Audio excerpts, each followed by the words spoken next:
Salamat po. Kindly sit down. Before I begin to talk, I'd like to share with you vignettes of life, tidbits. If there are two persons who know me better than myself, actually it's the two generals who is with me on the stage. Si General De Rosario was the Task Force Davao. Task Force Davao was a child of violence. And that was the time when Gloria Arroyo became mad at us and asked me why the bombing was very incessant and without let up. And I said, Ma'am, this is Mindanao. I'm having a problem. There's a Muslim insurgency we're trying to solve, and hopefully government can start the talks again. And that led to the BBBL thing, and until now, it's pending in Congress. Si Roy naman was assigned there as a brigade commander during these turbulent times, and we became fast friends. So when I became president, I chose the men na, alam mo, I do not have any, do not be offended. I do not have anything against the bureaucracy of government, the civil sector. But sometimes projects can be very messy, and at times it would go awry, and then you don't know what. So, nung si Ma'am Gina tinanggal ng Commission on Appointments, because maybe because she came very strong against the business sa mining industry, I think there was a conspiracy to remove her, and they did. Well, anyway, the rest is history. She was doing well. She was going against moneyed people, and she was against the destruction of her native land. We still the same passion. So when it came to choosing the guys, karamihan halos ng cabinet members ko, mga military, yung kakilala ko. Esperon was a friend, I knew him. At Cimatu, Del Rosario, si Lorenzana, they were once upon a time assigned in Davao City. At ako naman, being as mayor,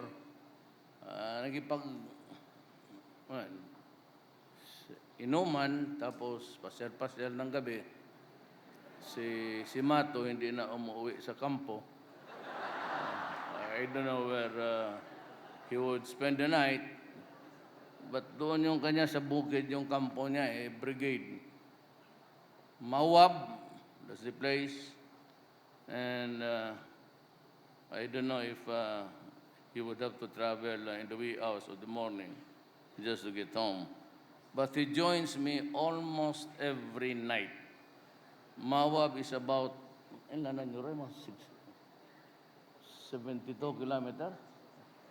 72 kilometers from the city of Davao itself. And he would travel at night because there were no enemies in the evening. The NPAs are all tired, and most of them have problem with their eyes. Mirisa yan sa kanila. And they can only fight with well, anyway, and si Ed naman was the Task Force Davao Commander. Naabutan pa niya si Inday. Hindi mo naabutan si Inday? Mabuti rin yun kasi nanununtok yun. I remember a general, kaibigan rin niya. She was already mayor, vice lang ako noon. anak lang ni Inday. Itong uka na to, niloko sabi niya, kaya parimbasa mista niya eh. Sabi niya, Day Mayor, payat ka na ngayon. Tumaba kay bagong anak. Sinuntok si... me personally have a good rapport with the military. Not all of them. But those who were assigned or one time sojourned in Mindanao in the course of their tour of duty, nakilala ko yan sila lahat. And yan nga, yung saan may problema, like the Marawi thing, there was this, alam ninyo, Ma'am Gina pati ni Ma'am Briones, there was this cabinet member who was giving me a structure of task force, Marawi, then operation, administration, finance, tapos dito. Ang matrix niya umabot na doon sa sahig. Sabi ko, Tapos sabi ko kay Bong, tawagan mo nga si Secretary Del Rosario at the time was Undersecretary sa Defense. I called them to my office and said, look at that matrix, Ed. Sabi niya, sa Marawi, sabi ko, iyo lahat yan. I will assign you. Ikaw lang. Gawin mo lahat yan. So, in a few days, meron akong na-produce. Garin ma'am sa iyo is looking for, though she's not as passionate in public as you in expressing your anger and your desire to save our country, the native land. And so I'd like to reiterate to you again what I said during the last meeting sa cabinet, that there will be a time, I still have time left, that I will have to ban open pit mining. Kasi sisirain ko yun. Because they will, alam mo mang pag nag-travel ka in Mindanao by chopper, makita mo yung parang tansan ng Coca-Cola. Yan sa bukid. Parang damahan. And almost without let up until the boundaries near, puro butas yan. Ang sabi ko nga kay Roy, there has to be a time that we have to decide. Just to tell them frankly. Anyway, we're getting something like 70 billion sa mining industry. Makukuha natin sa ibang bagay siguro yan.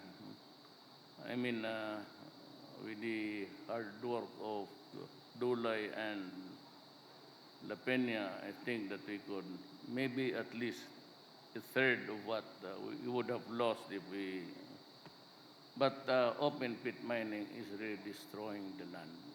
It catches, it's like a water basin. It catches the water, loosens the soil, and if you have, now and then, you have this landslide.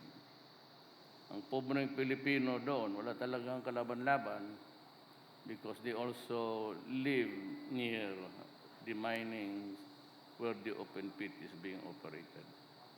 Alam ng mining people yan na talagang hihintuin ko yan.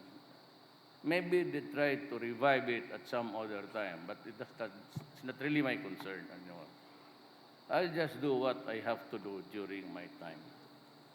Nandito sa Boracay, kayong na-assign po doon, kindly convey this message to them. We do not have any iota, baski pinakaliit na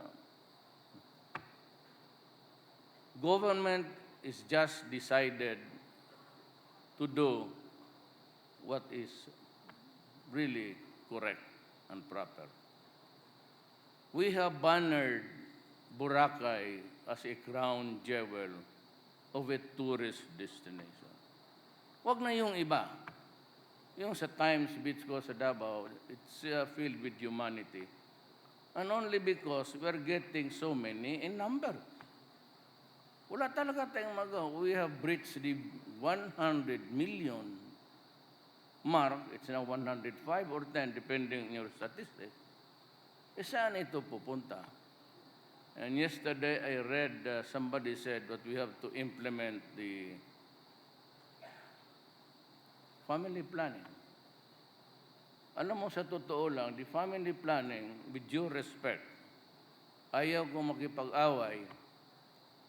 It has something to do with the objection of religions, not all. I would not mention the faith because, again, I would not want to quarrel with them. Wala ka mang makuha dito sa mga gagong to, puro salita lang. So, ako, sabi ko pa noon, ako sa Davao, maniwala kayo, meron akong, totoo yan, itangin nyo mga taga Davao. Ang drawer ko, puno yan sa birth control pills. Tapos may maglapit doon, magsabi, trabaho, sabi ko, buntis ka? Hindi. Ilang anak mo? 3. Okay. Ito muna gamitin mo in the meantime. Tapos may social worker, sabihin ko, take care of this girl. Bigyan kita 5,000. Totoo yan. Ang top donor ko si Sunny Dominguez.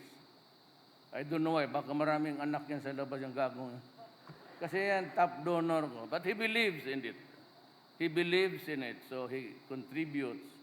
Rod, classmate ko kasi yan eh. Since maliit pa kami. He was our valedictorian. Bright talaga yan. Hanggang kindergarten, valedictorian namin yan. And he used to send me money, 500,000, 700,000. Tulong lang. Kasi at that time, it was hard to get yung kung bakit naputol. It's because of the influence dito sa taas. And that is why, one of my reasons why I do not like the creeping influence of faith is that they sometimes run counter to what government believes to be good for the people, at least in this temporal life. Okay na yan sa heaven, pero alam mo,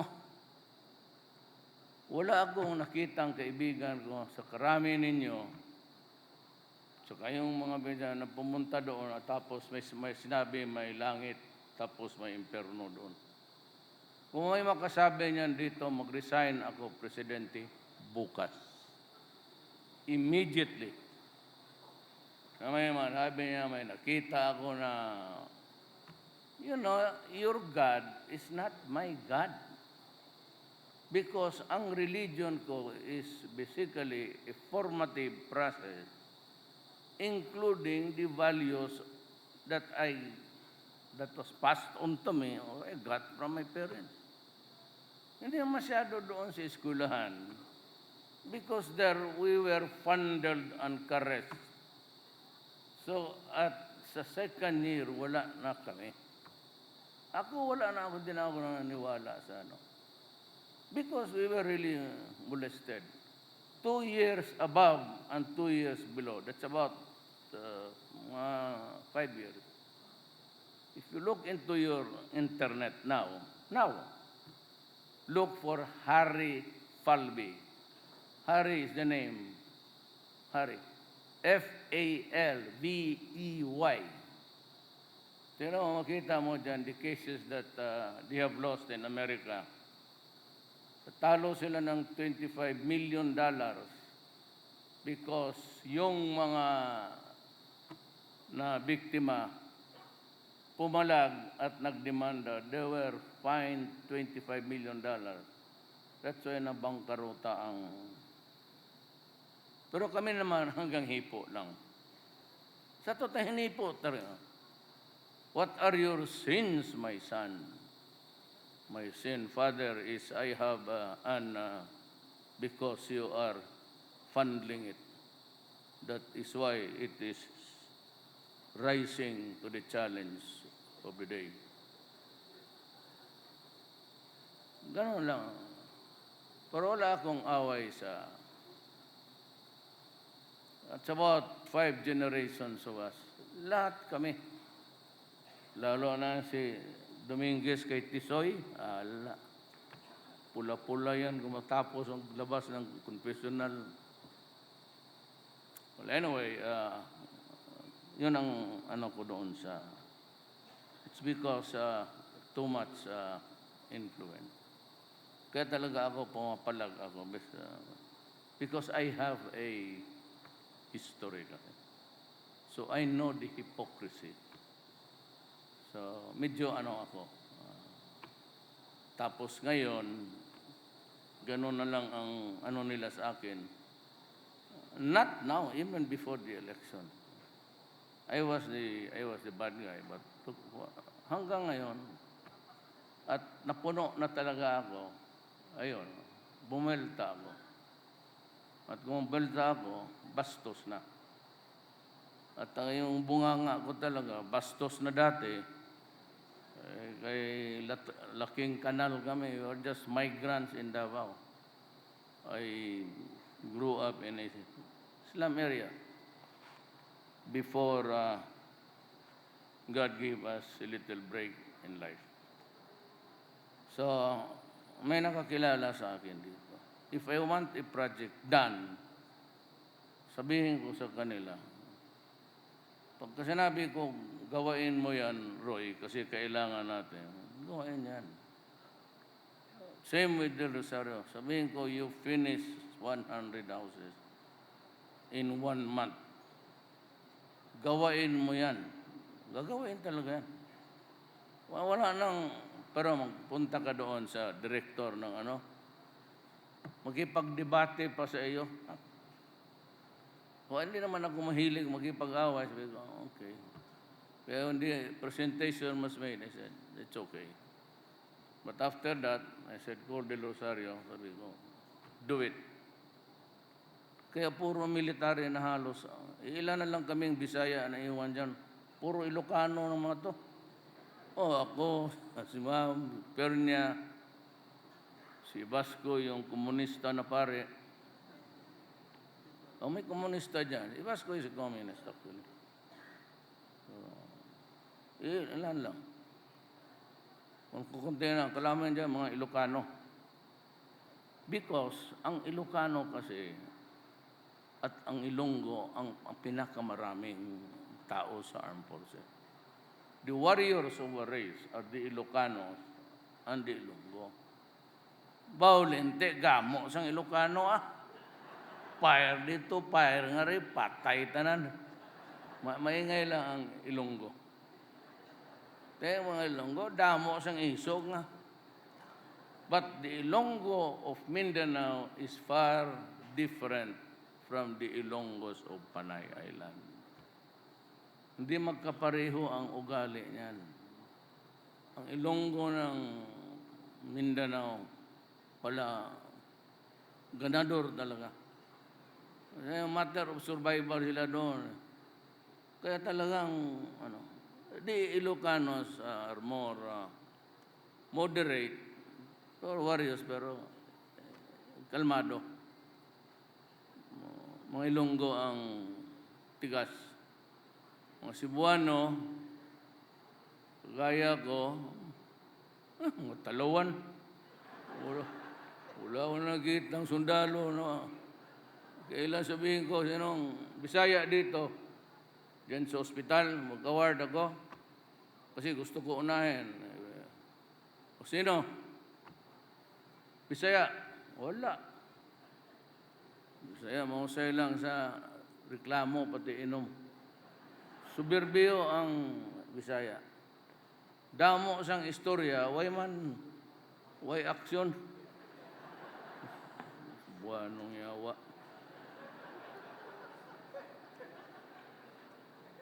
My father is Cebuano. Comes from Danao. As a matter of fact, when I ran for president, I never had any single barangay captain siding with me. in the hometown or in the municipality or city. It's now a city.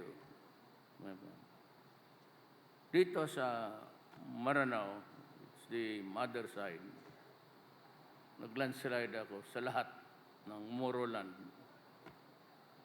Lahat. Pulo, Basilan,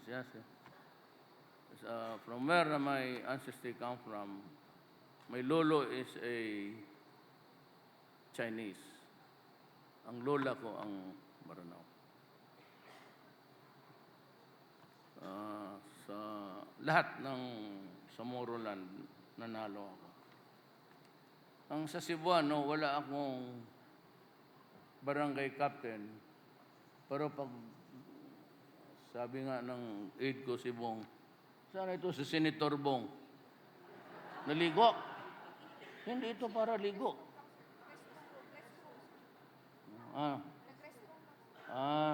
Natakot. Nag-CR. Kanina pa? Nalibang yan, hindi ang ihi.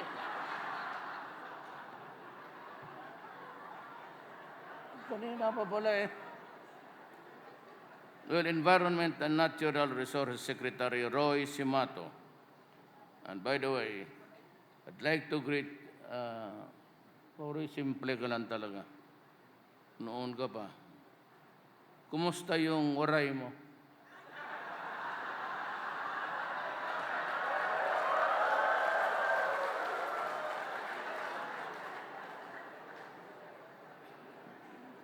Isabi ko na lang, open book tayo, mga public official. Nagmotor kami ng Davao to Leyte. Motor lang. Kaming dalawa. May tagdalawa kaming security. So, dalawa yung akin, dalawa kanya. Motor kami punta. Tapos pagdating sa Tacloban, nawala man si Roy.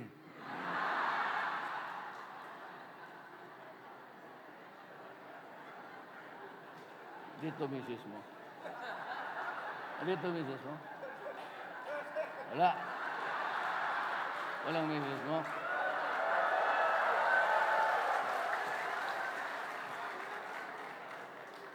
Sabi ko, sundalo, sana yung putaragis na Roy Cimatu na yun. Sabi na lang natin. And, sir, pumasok dyan sa yung beauty parlor na yan dyan.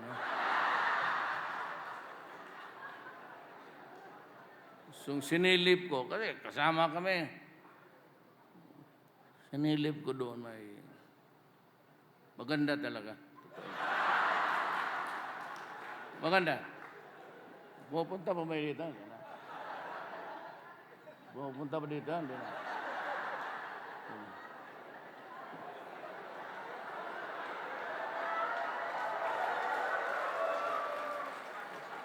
Sabi mo, wala na. Lahat man. Lahat na sus, maniwala ka. Lahat yan dyan siya, meron niya man. Totoo. Walang maniwala kayo. Kaya, walang lalaki na ako, 2 asawa. 4, 3 na lang kasi nag-separate na kami nung isa. So, bali 2 na lang naiwan.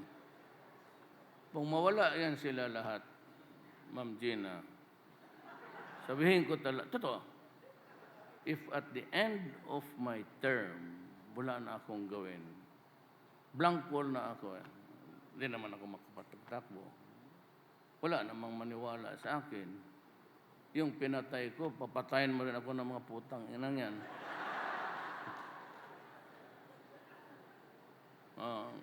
TV, wala pa akong pinatay, ha? Kung may papatayin ako.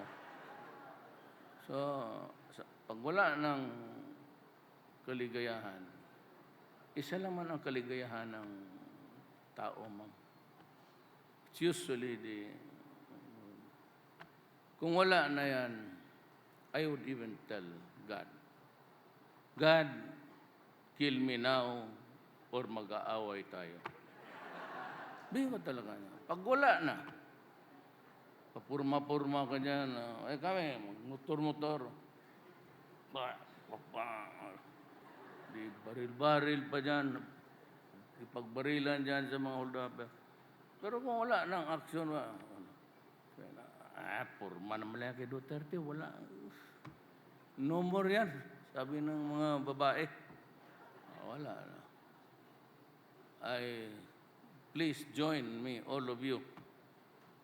Yung wala ng silbi, wala ng kalipay, wala na klipay, way kluoy, way kligo, wala na.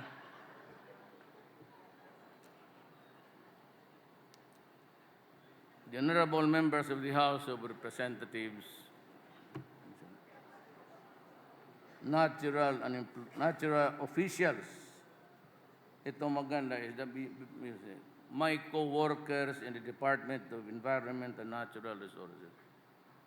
Huwag na tawagin natin.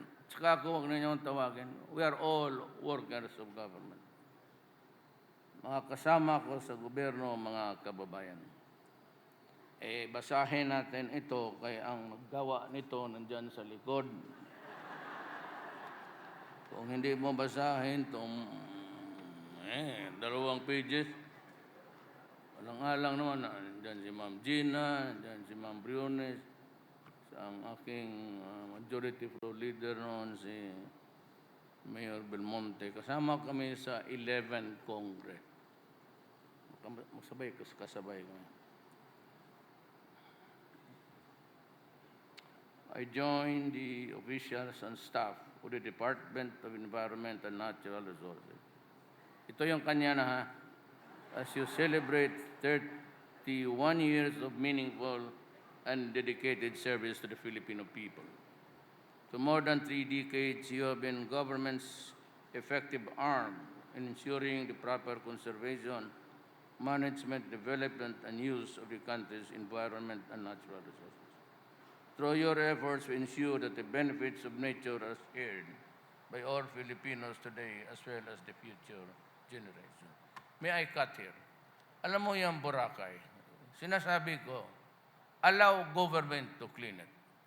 And after that, I will return Boracay to its rightful owner. Now, the problem is how to determine who owns what.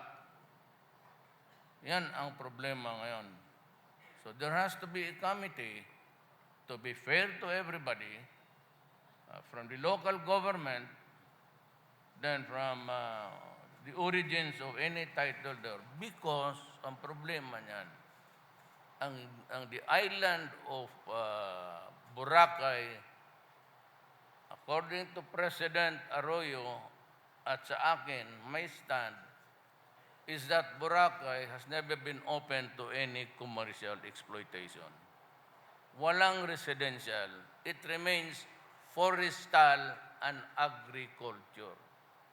Yan ang problema ngayon pagkatapos kung i-turn over. Wala kaming interest dyan. Do not ever believe this shit. They weave a lot of tales about giving it to big business. I will not allow gambling. I will not even give it to big business. Let us determine first who owns the place. If there is any title, and it gets to be muddy to really dwell into it and question everything, well, I leave it to the local governments to decide, or to the congressman. But to maintain its viability, since I said we proclaim it to the world as the crown jewel of our tourist destinations here, it is our moral obligation to make it clean, hygiene, and safe. Ipinagyayabang kasi natin eh. So kailangan linisin natin. We banner it throughout the world, go to Boracay, and it's full of shit. Ako kasi bakit? When I was campaigning, I went there. Ang hangin, malakas, and I was standing. Gabi na yun, napadaan kami. was waiting for a flight to go to Cebu. Baho. So ginanong ko yung tubig. Sensitive. Ever since I stopped smoking, sensitive ako masyado sa... There's a smell that does not fit. Sabi ko, patapos yung pinatest ko naman, the bacteria was all over. And I was forced to... I silently ordered an agency to conduct tests. Ang sabi nila talagang hugaw, dumi. So I decided to just simply said that we'll have to rehabilitate Boracay. But after that, we will do. Walang interest na doon. Wala akong interest dyan, 5 sentimo. I'll just clean it. But that is, here's the catch. Boracay is a small place.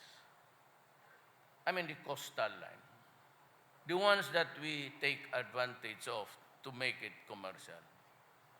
But if you give Boracay an overload of humanity, sigurado it cannot handle it. Ang mga mayaman, magbili yan nandoon ng mga lupa. Bilit malayo. Boracay is Boracay. So mga guest house, there will be the chalet, bungalow, anong maliliit na bahay. Yung sa strip, maybe because that to be heavily regulated. Pero kung doon sa labas, sa likod, kung i-overload mo yan, Boracay can only handle so much. They have to go to septic tanks again. Gravity, saan pupunta ang tubig? If we have a huge water treatment, then let it go there. But if not, it goes down again to the... Maliit lang yung strip, kita mo naman. It cannot handle an overload of humanity. So ang gagawin ko, yung likod, total na umpisa na lang rin, it's a land reform area. Hayaan mo muna yan. Until such time na yung strip, I would leave it to Congress to decide. If you want to cut a strip there and declare it commercial, inland from the water, low tide, high tide, paatras ka, maybe half a kilometer or a kilometer wide, that's up to Congress to decide how much Boracay can handle. Cannot handle so much people. I leave it, but I will distribute it to sino ang may-ari niyan sa original. If not, then I give it to the mangyan. Sila yung una dyan eh. So that's their land. Ganon ang plano ko. Yung commercial viability, Congress has to decide. Ayaw kong mag-decide. For more than 3 decades, have been the government's effective arm in ensuring the proper conservation. Along with your 7 attached agencies, I hope that DENR shall continue to faithfully fulfill its mandate despite external pressures from stakeholders with competing interests. I assure you that you have my full support in this endeavor. Huwag kayong matakot magtrabaho. This I can guarantee you. However busy I am, if you do your duty in accordance with law, and you are facing a suit or you are being sued, at maniwala ka talaga trabaho mo yan, just tell me the truth, and I will defend you. Sigurado. From now on, nobody, alam mo ganito yan. Transactions, at the end of the day, kung sino masabi dyan, treasurer, pati assessor, and the minor officer. The mayor goes free.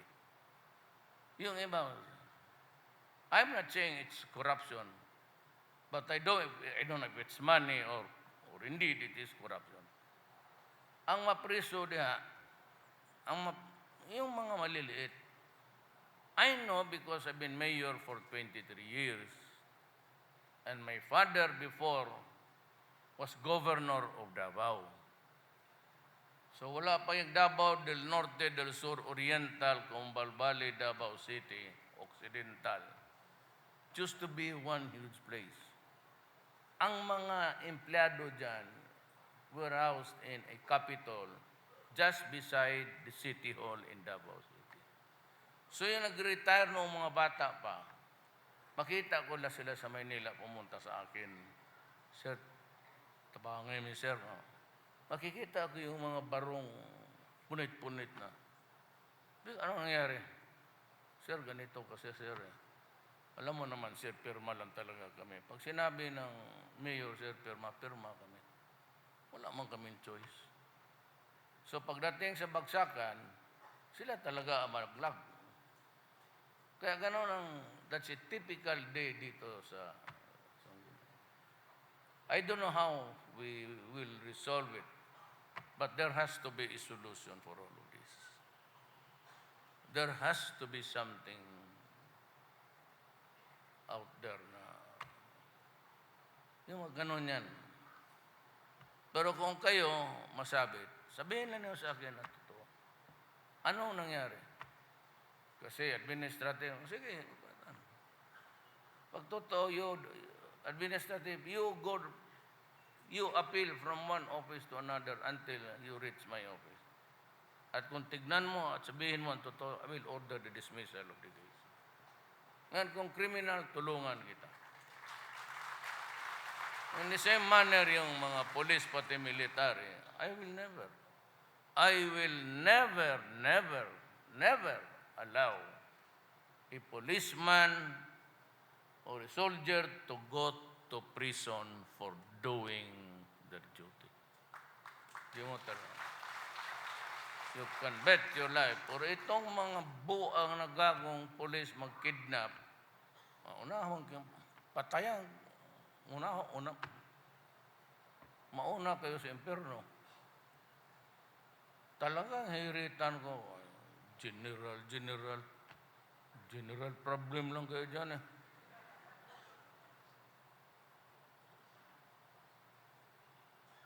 Ang mga official dyan, ako galit. But I warned you. I have told you, do not destroy my country. Because I will kill you. Do not destroy the young, our children. Because they are our only asset. Ito sila. Mag-retire to at the age of 56. Retire lahat yan. China, ito, Annapolis to. Graduate ng Annapolis yan. Philippine Navy. Yung age. At the age of 56, mag-retire. Bago lang ito nag-asawa. So by the time 56 siya, may mga inaiwan pa yung mag-anak siya ng 3 o 4. Kaya karamihan yung mga sundalo, tanungin mo ilang anak mo. Isa lang, sir, 2 lang. Gano'n niya siya, kawawa. Talagang nila kasi una-una, hindi man nila mabisita. Most of the time, they're fighting. And they're trying really. Kasi at the age of 56, may nag-aaral pa. How much do you get? Si Bato, 14 million. Maybe ako, dagdagan mo ng konti. Kasi peg to the highest salary. Mas mataas pa ang sweldo ng general kasi dinoble ko. Pag doble ko sa sweldo nila, mas mataas pa sweldo nila sa akin. Sa mga buang magtrabaho. Ngayon, pag may age of 56, diyan na nila kunin ang pagkain nila. Ang medisina nila. At the age of 56, 57, 58, 59, 60. At 60, in 5 years, papasok na ang diabetes. Because of hypertension. Papasok na ang liver. Ayan. Ang dialysis lang, every week, then every day. Tapos, yung mga kapatid natin doon lumabas, nagtitiis. They are being raped. Araw-araw yan. That is part of the territory. Sinabi na sa akin yan noon pa, Congressman. Di ko lang sinabi, ayaw kong masaktan yung rape, the injure, no food. Tapos walang cellphone, binubugbog. Kaya ko, I'm grateful to, I'd like to make it public, I'm too grateful to Kuwait. Pumayag sila sa lahat ng demands ko. 1 day off, they cannot be, yung phones, pati passport will not be confiscated. They can cook their own food. Meron pa sila ako.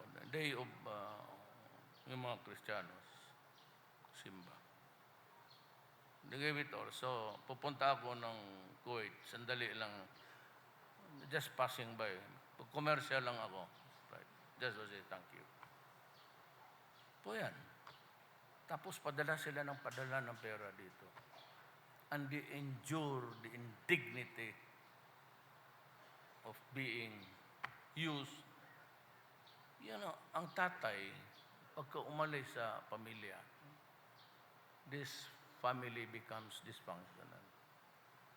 Pag mag-alis yung asawa, this family is totally dysfunctional. Iwan lang yung mga anak sa mga auntie, sa mga pinsan, neighbor. And they grow up with nobody steering their life. At least, did it correct.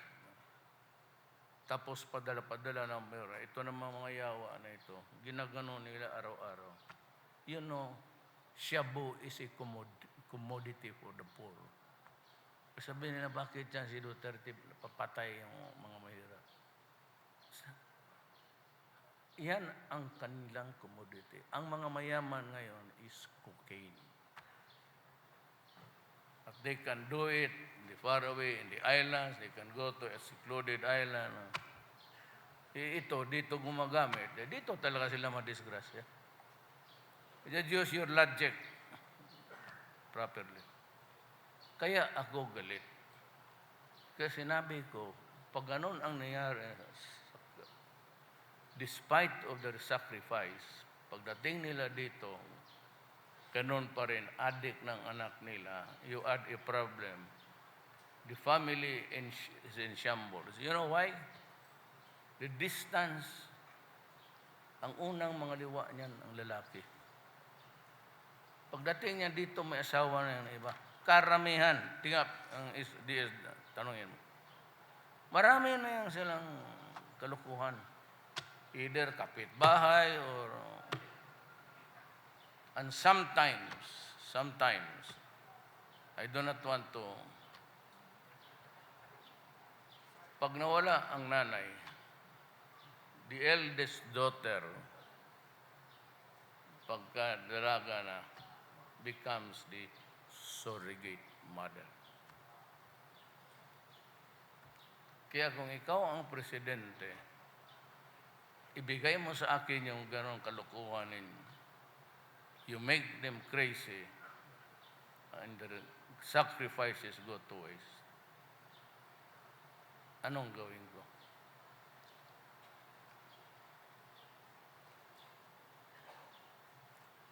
I know the significant accomplishments of the DENR in rehabilitating Boracay Island and pursuing responsible mining and in clearing and ensuring the equitable distribution of the resources of Laguna de Bay. When I was student, ma'am, kung mainit, ma'am, dito na lang kayo. Tulungan ninyo yan sila yung, dito na lang kayo sa stage. We share the lime. Totoo. Inato lang ito, hindi naman talaga. In-army lang ito, puro army yan. You transfer here. Or you might, guard paki nga, tulungan ninyo. Security, tulungan ninyo yung, maya, magtaka pa yung bakit ka naligo sa beach na hindi mo ako sinama. And you guys over there, you can transfer here. Oh, ang blowout natin, ha? Maraming titulo yan. Kasi humba lang, ma'am. Humba ang paborito ko. I congratulate you and I'm very happy for you.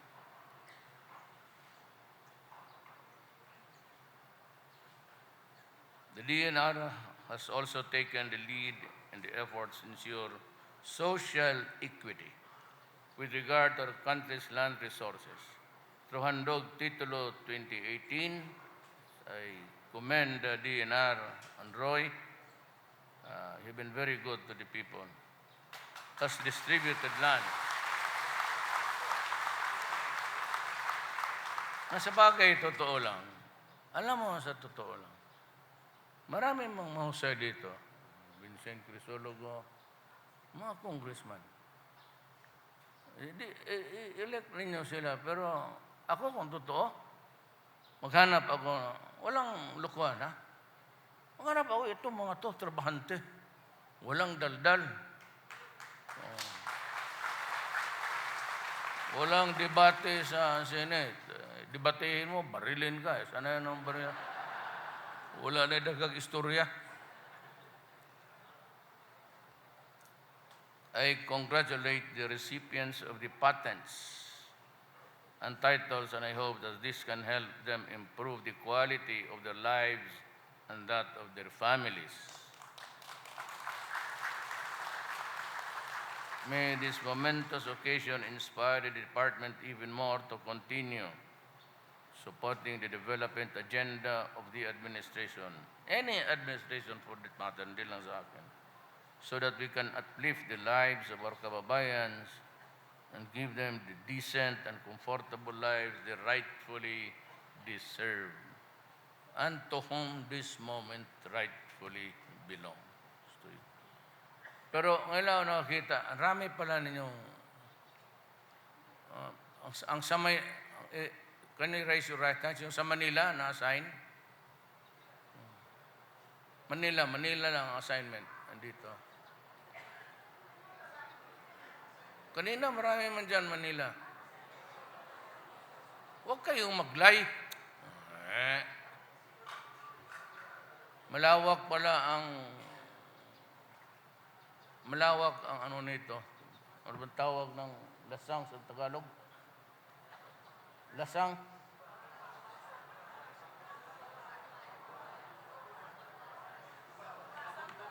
Gubat. Hindi kasi marunong magbisaya itong mga... Mag-aral kayo ng Bisaya para mag-intindihan tayo. Hindi ko alam, malawak pala ang gubat sa Maynila. Marami kayo. Doon sa region. Well, anyway, I hope that you can respond really to the needs of the people. Yan lang naman ang ano natin. Kami, we are just a passing. Mga politiko, wala kami. Either it's for our consumption lang yan. If we are fulfilled by doing our duty, or we end up like nobody's business. Together, let us work hard to ensure the proper use and management of our country's natural resources while achieving sustainable and equitable development for all. Mabuhay ang Departamentong DENR. Mabuhay si Cimatu. At ang kanyang waray, mabuhay!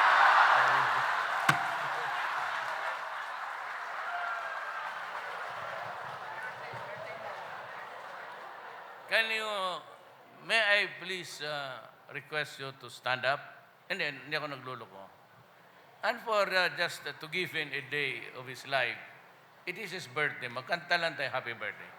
Happy birthday to you. Happy birthday to you. Happy birthday, happy birthday. Happy birthday to you. Yay!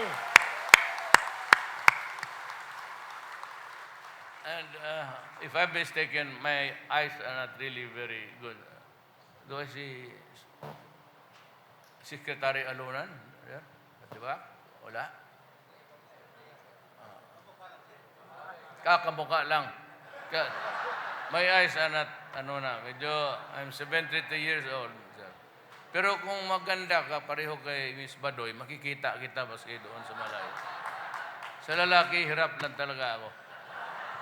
So, thank you for your invitation. I hope I have given you something. I said, just the minutes of life where you can sleep on it tonight. Salamat po.